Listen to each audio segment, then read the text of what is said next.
खूप वर्षानंतर अशी गावाकडची मस्त सकाळ अनुभवायला भेटली बघा आम्हाला. खिडकीतून येणारं एक ओळवून हे गावीच भेटतंय बघा. शहरात राहिलेली बाई असू दे नाही तर गावाकडची राहिलेली बाई असू दे, कुठल्याच बाईला किचन मधलं काम चुकत नाही बघा. ते सकाळ सकाळचं मी किचन मध्ये येऊन चाय ठेवत होते. आज आम्हाला दुपारीच लगीन घरी जायचं होतं म्हणून सगळ्यांची तर आवराआवर सुरू होती. हा आहेत माझ्या सासूबाईंची आई. घरासमोरच्या कवळ्या शेवगाच्या शेंगा भाजीसाठी काढत होत्या.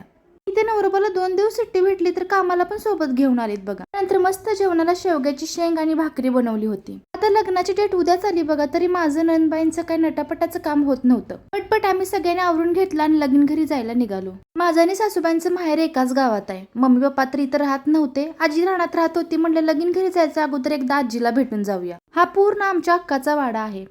समोर बांधलेलं घर आता नवीन बांधलंय बघा आणि ह्या घरामध्ये पहिला अक्का राहायच्या जुन्या घरामध्ये. त्यानंतर आम्ही गावातलीच टमटम केली आणि टमटमने आम्ही रानात जायला निघालो. थोडंसं लांब होतं म्हणून टमटम करायला लागत होती. इतकं भयंकर गावी ऊन होतं, उन्हात चालणं तर होणारच नव्हतं. म्हणलं चला गाडीनच जाऊया.